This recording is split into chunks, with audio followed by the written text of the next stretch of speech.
Assalamualaikum warahmatullahi wabarakatuh. Ketemu lagi di dalam konten cerita wayang. Terima kasih kepada teman-teman yang sudah mengklik video ini dan selalu senantiasa menunggu konten terbaru daripada cerita wayang. Kita akan tetap menceritakan tentang Pandawa dan Kurawa muda serta siasat daripada para Kurawa demi mencelakai para Pandawa. Ingin tahu bagaimana cerita selanjutnya? Mari kita simak bersama-sama. Cerita bermula yaitu di keraton negara Astina. Para Kurawa sedang bersama dengan Patih Arya Sangkuni dan beserta Resi Dorna.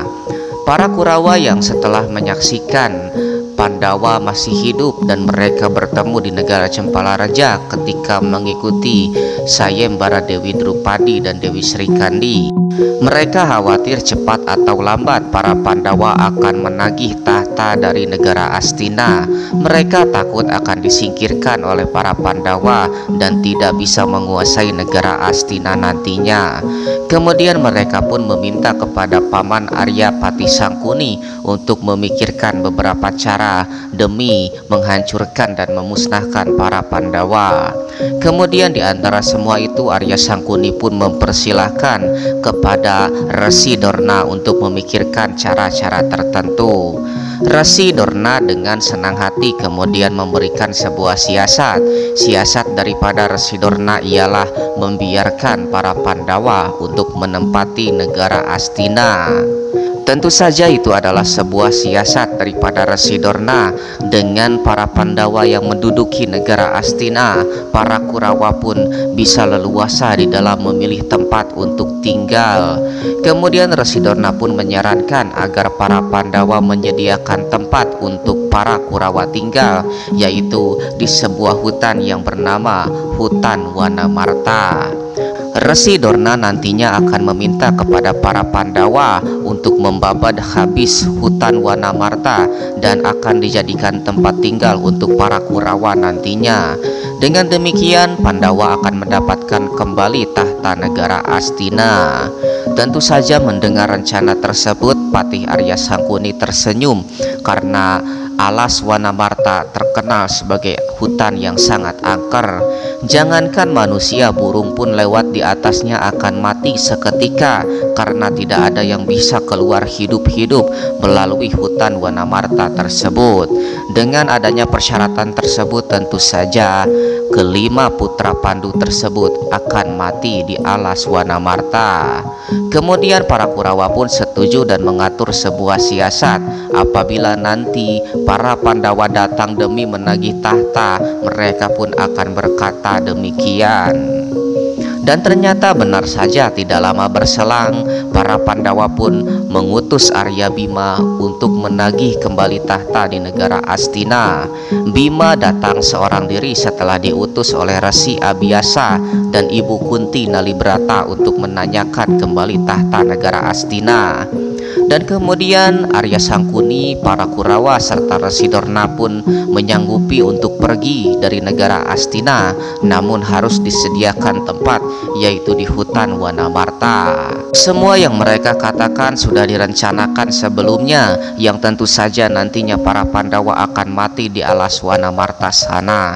Kemudian Bima pun menyanggupi persetujuan dan persyaratan tersebut dengan dia membabat habis alas Wanamarta demi tempat tinggal baru para Kurawa. Tentu saja para Pandawa akan mendapatkan haknya atas negara Astina. Kemudian Bima pun menyanggupi dan pergi berpamitan demi mendapatkan restu dan doa dari sang kakek Resi Abiyasa dan Ibu Kunti Nalibrata. Bima pun kemudian pergi menuju Saptaranga.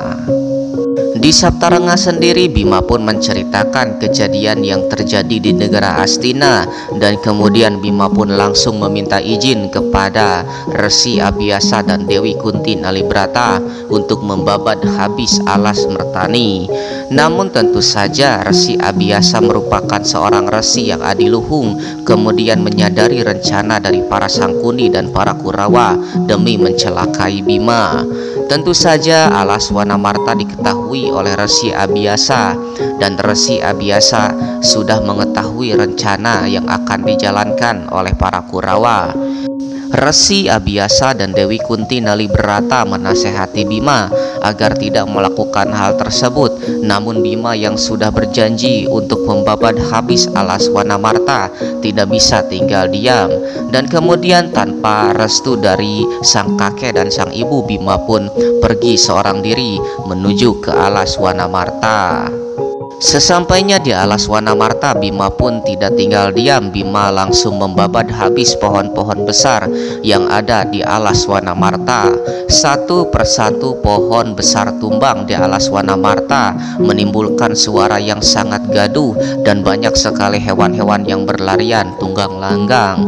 Dengan mengamuknya Bima sambil membabat habis pohon-pohon tersebut, tentu saja menimbulkan kondisi yang sangat ribut.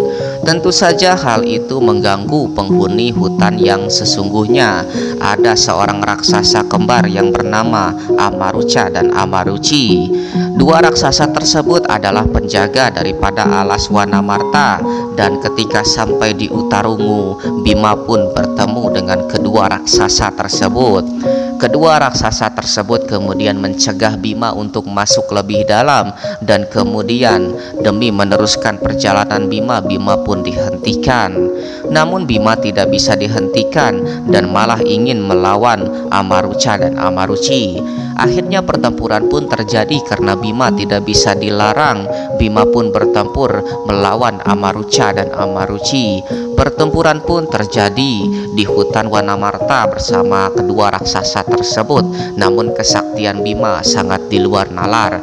Bima pun mampu mengalahkan kedua raksasa tersebut, dan ternyata kedua raksasa tersebut berubah menjadi seorang dewa.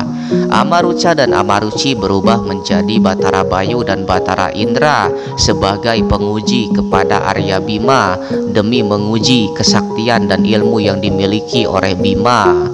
Batara Bayu kemudian menghadiahkan sebuah gada yang bernama Gada Rujak Polo demi bekal Bima di dalam membabat alas Amar. Kemudian Bima pun melanjutkan perjalanan dan tibalah Bima di pertengahan hutan tersebut yang bernama Alas Amar. Kemudian di dalam Alas Amar tersebut Bima pun mendapati seorang makhluk atau seseorang manusia.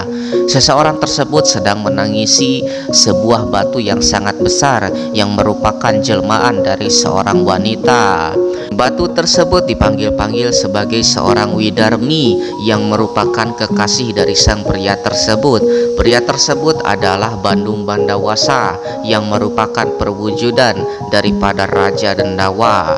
Sang pria terus-terusan menangis meratapi batu tersebut dan memanggil-manggil nama Widarmi. Sekilas batu tersebut, apabila sang Bandung Bandawasa melihat dari jarak jauh, batu tersebut pun menjelma sebagai seorang Widarmi. Namun ketika Bandung Bandawasa mendekat, seseorang tersebut kembali menjadi batu. Bima menyaksikan semua kejadian itu, tentu saja merasa sedikit tergelitik dan kemudian melihat dari kejauhan. Bima yang merasa geli menyaksikan tingkah laku Bandung Bandawasa yang terus-terusan menangisi sebuah batu, kemudian tertawa dengan cukup keras. Ketawa daripada Bima kemudian terdengar oleh Bandung Bandawasa, dan tentu saja Bandung Bandawasa pun merasa sangat tersinggung. Bandung Bandawasa kemudian membuat perhitungan kepada Bima, dan pertarungan pun terjadi antara Bima dan Bandung Bandawasa. Tentu saja Bandung Bandawasa walaupun berbadan kecil namun memiliki tenaga yang sangat besar, dan Bima pun berhasil dikalahkan. Bima dengan mudahnya dikalahkan oleh Bandung Bandawasa dan tidak berkutik dengan kekuatan yang sangat besar.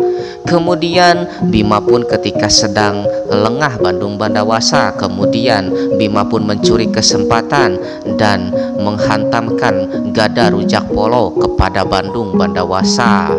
Bandung Bandawasa yang terkena hantaman gada yang sangat besar kemudian mati seketika. Namun ketika Bandung Bandawasa mati, mati. Bandung Bandawasa pun menghilang dan dibalas sebuah suara yang tidak memiliki wujud. Di dalam suara tersebut adalah ternyata suara Bandung Bandawasa yang dia mengatakan bahwasanya dia akan menitis kepada Bima. Nantinya Bima akan memiliki kekuatan Bandung Bandawasa yang memiliki kekuatan sangat besar setara dengan 60 gajah. Dan kemudian di dalam suara tersebut Bima diperintahkan untuk menghantamkan gada rujak polonya kepada batu tersebut. Dan kemudian Bima pun menghantamkan gadanya dan batu tersebut pun pecah. Batu tersebut pecah dan kemudian datanglah sebuah sukma yang kemudian sukma tersebut mengaku sebagai Widarmi. Widarmi akan menitis kepada Dewi Arimbi yang merupakan istri daripada Bima. Dan begitulah kemudian Bima pun mendapat ajian Bandung Bandawasa, dan dengan rujak polo tersebut Bima pun berhasil membebaskan Dewi Widarmi. Kemudian Bima pun kembali melanjutkan membabat hutan tersebut. Namun di tengah perjalanan kemudian keempat saudaranya pun tiba disusul oleh para pawengan. Yudhistira, Arjuna, Nakula, Sadewa menyusul demi membantu Bima di dalam membabat habis alas Amr tersebut. Kemudian mereka berlima pun membagi tugas. Sang Dharma Kusuma bertugas untuk berdoa agar terhindar dari semua hewan-hewan yang buas. Nakula serta Sadewa bertugas untuk membuat jalan, sedangkan Bima bertugas untuk membabat pohon-pohon yang besar, dan yang paling belakang adalah Arjuna membabat sisa-sisa hutan tersebut. Dan begitulah pembagian yang dilakukan oleh para Pandawa sehingga hutan pun berhasil dibabat sampai sedemikian banyaknya. Namun ketika mereka sedang mengerjakan pekerjaan mereka, tiba-tiba datanglah 3 jenderal jin yang merupakan utusan dari negara tersebut. Ternyata hutan tersebut adalah sebuah negara jin yang sangat besar dan diperintahkan oleh jin Yudhistira yang merupakan raja di hutan tersebut. Ketiga jenderal tersebut adalah Tambak Baka, Tambak Rana, dan juga Tambak Ganggeng. Mereka disuruh oleh sang raja jin Yudhistira demi menangkap para pengganggu. Para jenderal tersebut tidak terlihat karena merupakan sosok jin, dan tentu saja para Pandawa pun berhasil ditangkap dengan mudah. Tiba-tiba datanglah sebuah serangan tanpa mereka tahu siapa yang menyerang, dan para Pandawa pun dijerat oleh sebuah jerat yang langsung mengikat mereka berempat. Jerat tersebut adalah merupakan tambang Jala Sutra yang terbuat daripada plasenta Bima yang dulu setengahnya pernah jatuh di alas Wanamarta. Kemudian nantinya mereka akan diletakkan di sebuah carong cong wajah yang diletakkan di sebuah lumpur tempat pembandian badak.